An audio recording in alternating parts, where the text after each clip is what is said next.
Breaking news చూస్తున్నాం. ఛత్తీస్గఢ్ దండకరణ్యంలో మరోసారి తుపాకీల మోత మోగింది. నారాయణపూర్ దంతేవాడ జిల్లాల సరిహద్దులో జరిగిన భారీ ఎన్కౌంటర్లో మావోయిస్టులకు కోలుకోలేని దెబ్బ తగిలింది. ఎదురుకాల్పులో ఇప్పటి వరకు మృతి చెందిన మావోయిస్టుల సంఖ్య 36కు చేరినట్లు పోలీసులు వెల్లడించారు. ప్రస్తుతం ఎదురుకాల్పులు కొనసాగుతూ ఉన్నట్లు సమాచారం.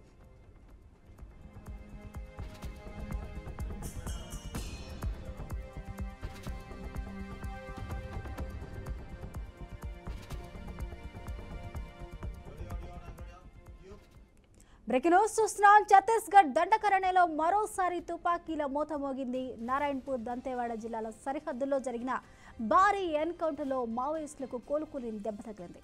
ఈ ఎదురుకాల్పులో ఇప్పటి వరకు 36 మంది మృతి చెందినట్లు సమాచారం. ఇదే అంశానికి సంబంధించి పూర్తి అప్డేట్స్ మా అవుట్పుట్ ఎడిటర్ రాము అందిస్తారు. రాము,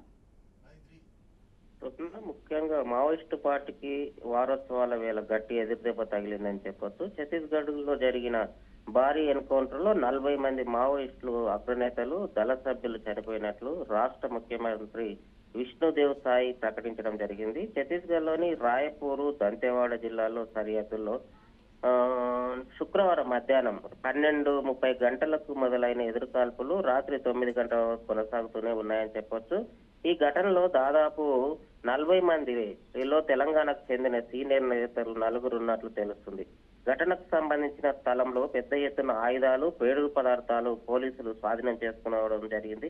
అట్లాగే మృతుల సంఖ్య పెరిగే అవకాశం ఉందని అధికార వర్గాలు చెప్తున్నాయి. ఇప్పటి వరకు అందిన సమాచారం మేరకు ఈ ఎన్కౌంటర్ లో పోలీసులకు, భద్రతా దళాలకు ఎటువంటి నష్టం వాటిల్లలేదని చెప్పారు. మొత్తానికి ఈ భారీ ఎన్కౌంటర్ లో సౌత్ అంబుజ్మాడ్తో పాటు నార్త్ బస్తర్ మావోయిస్ట్ కమిటీలు పూర్తిగా తుడుచుకు పెట్టుకుపోయాయని చెప్పి పోలీసులు ప్రకటించారు.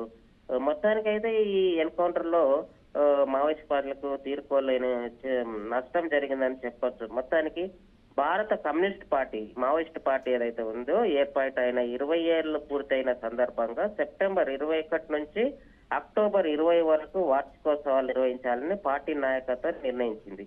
ఈ క్రమంలోనే దంతెవాడ జిల్లా, నారాయణపూర్ జిల్లా ఓర్చా పోలీస్ స్టేషన్ నడమ గోవర్, నేదూర్, తుత్తిలి గ్రామాల సమీపంలో మావోయిస్టు అగ్రనేతలు సమావేశమైనట్లు పోలీసులకు సమాచారం అందింది. దీంతో సిఆర్పిఎఫ్ బలగాలు, జిల్లా reserve guards, BSF, Cobra, STF బలగాలకు చెందిన 1500 మంది జవాన్లు ఆపరేషన్ ప్రారంభించడం జరిగింది.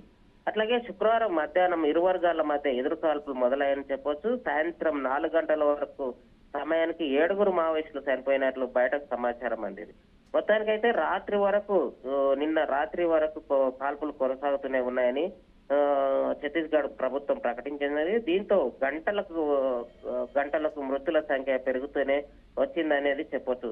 రాత్రి 9 గంటల సమయానికి 36 మంది మావోయిస్టులు మరణించినట్లు అధికారికంగా చెప్పినప్పటికీ మొత్తానికి ఛత్తీస్గఢ్ సంబంధించిన అధికారిక వర్గాలకు సంబంధించిన ఛత్తీస్గఢ్ రాష్ట్రంలో మావోయిస్టు ప్రభావిత ప్రాంతమైన బస్తర్ ఏరియా ఉంది. అక్కడ 7 జిల్లాలు ఉండగా సుక్మా, బీజాపూర్, దంతేవాడ, బస్తర్ జిల్లాలో దండకారంగా ప్రకటించారు. కాంగీరు, నారాయణపూరు, కొండగావ్ జిల్లాలు పూర్తిగా, బీజాపూర్, దంతేవాడ జిల్లాలో కొంత భాగాన్ని అంబుజ్మడ్గా పిలుస్తారు. ఆపరేషన్ గ్రీన్ అంటూ మొదలయ్యాక దండకారణ్య ప్రాంతంలోనే మావోయిస్టులు, పోలీసుల ఘర్షణలు చోటు చేసుకున్నాయని చెప్పవచ్చు.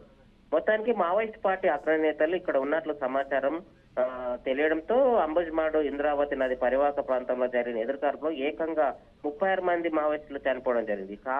అట్లాగే మావోయిస్ట్ పార్టీ గట్టి ఎదురుదెబ్బ అని చెప్పొచ్చు. భద్రతా దళాల మధ్య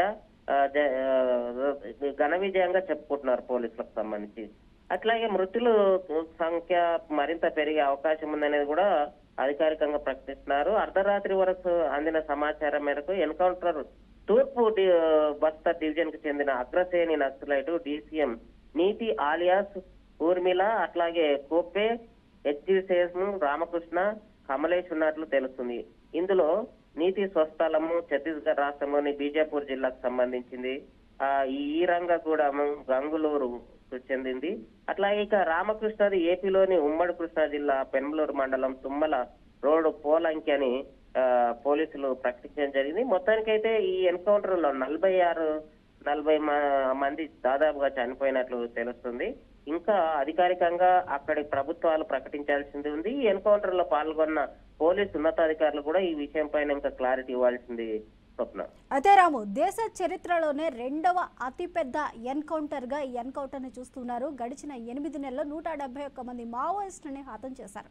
అయితే ఈ నేపథ్యంలోనే కేంద్ర హోంశాఖ మంత్రి అమిత్ షా చెప్పిన మాటలు కూడా ఒకసారి గుర్తు చేసుకోవాలి. ఇక మావోయిస్ట్ అనే పదం లేకుండా ఏరివేస్తాం అంటూ కూడా ఆయన గతంలో చేసిన వ్యాఖ్యల్ని అనుగుణంగానే ఈ యొక్క కూంబింగ్ అనేది నిర్వహిస్తున్నారు అని భావించవచ్చా?